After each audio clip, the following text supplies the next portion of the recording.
ఏపీతో 10 ఏళ్లుగా పెండింగ్లో ఉన్న అంశాల పరిష్కారానికి తొలి అడుగు పడనుంది. మాట్లాడుకుందాం, పరిష్కరించుకుందాం అంటూ ఏపీ సీఎం ఆహ్వానంతో చురకల రంగం సిద్ధమైంది. దీంతో ఈ నెల 6న ప్రజాభవన్ వేదికగా చంద్రబాబు, రేవంత్ రెడ్డిల భేటీ జరగనుంది. ఇంతకు ఈ భేటీలో చర్చించే అంశాలేంటి?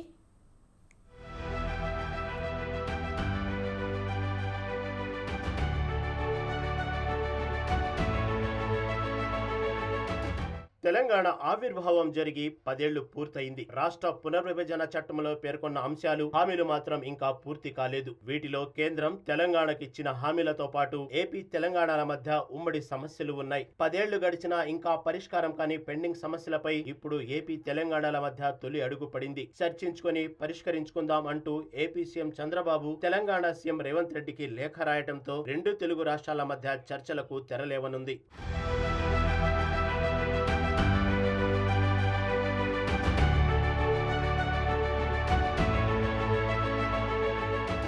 ఏపీ సీఎం చంద్రబాబు లేఖతో ఈ నెల 6న ఇద్దరు సీఎంలు భేటీ కానున్నారు. పూలే ప్రజాభవన్ వేదికగా వీరిద్దరూ సమావేశం కానున్నారు. పునర్విభజన చట్టంలో పేర్కొన్న ఉమ్మడి సమస్యలపై ఇద్దరు చర్చించనున్నారు. 10 ఏళ్లు పూర్తి కావడంతో ఉమ్మడి రాజధానిగా ఉన్న హైదరాబాద్ తెలంగాణకే చెందనుంది. ఇక్కడ ఉన్న ఆస్తులు, భవనాలు అన్ని కూడా తెలంగాణ ప్రభుత్వానికే చెందనున్నాయి. అయితే షెడ్యూల్ 9, 10లో పేర్కొన్న కొన్ని భవనాలు, ఆస్తులపై ఇరు రాష్ట్రాలు ఏకాభిప్రాయానికి రావాల్సి ఉంది. వాటిలో గండిపేట సమీపంలోని ఆక్టోపస్ బిల్డింగ్, అక్కడి స్థలం, ఖైరతాబాద్ లోని HCA Bhavan, pharmacy council and estate office బిల్డింగ్లు, రెడ్ హిల్స్ లోని హార్టికల్చర్ బిల్డింగ్, కోఠీలోని వైద్య విధాన పరిషత్ భవనం, director of economics and statistics building, lake view guest house, Masab tank దగ్గరున్న సిఐడి బిల్డింగ్, బిర్లా మందిర్ సమీపంలోని హెర్మిటేజ్ బిల్డింగ్, వీటిలో వాటా కావాలని కోరుతుంది ఏపీ సర్కార్. అయితే దీనికి తెలంగాణ ప్రభుత్వం అంగీకరించే పరిస్థితి లేదు. ఇక తెలంగాణకు ఏపీ నుండి 6,400 కోట్ల కరెంటు బకాయిలు రావాల్సి ఉన్నందున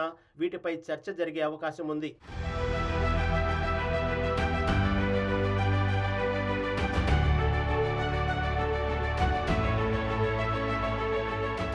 ఇక సాగునీటి ప్రాజెక్టుల విషయంలో వాటా పంచాయతీ ప్రధానంగా ఉంది. ఏపీ నిర్మించిన రాయలసీమ ఎత్తిపోతల ప్రాజెక్టు అక్రమంగా నిర్మించారని తెలంగాణ, పాలమూరు రంగారెడ్డి ప్రాజెక్టుకు కేంద్ర అనుమతులే లేవని ఏపీ సర్కారు వాదిస్తుంది. దీనిపై ఇరు రాష్ట్రాలు అపెక్స్ కౌన్సిల్ కు ఫిర్యాదులు కూడా చేసుకున్నాయి. దీంతో కృష్ణాలో నీటి వాటాల పంచాయతీ తేలాల్సి ఉంది. ఇక పోలవరం ముంపు మండలాల కింద 5 మండలాలను ఏపీకి కేటాయిస్తూ 2015లో కేంద్రం ఆర్డినెన్స్ ఇచ్చింది. అయితే వీటిలో పోలవరం ముంపునకు సంబంధం లేని 5 ఊర్లు ఉన్నాయి. అవి ఎటపాక, పిట్టుకలపాడు, పురుషోత్తపట్నం, కర్నాయిగూడెం, గుండాల గ్రామాలు ఉన్నాయి. ఈ గ్రామాలను తెలంగాణకు ఇవ్వాలని తెలంగాణ ప్రభుత్వం డిమాండ్ చేస్తుంది. ఈ గ్రామాలన్నీ కూడా భద్రాచలంతో కలుపుకొని ఉన్నాయి. కాబట్టి దీనిపై చర్చలో కీలక నిర్ణయం వచ్చే అవకాశం ఉంది.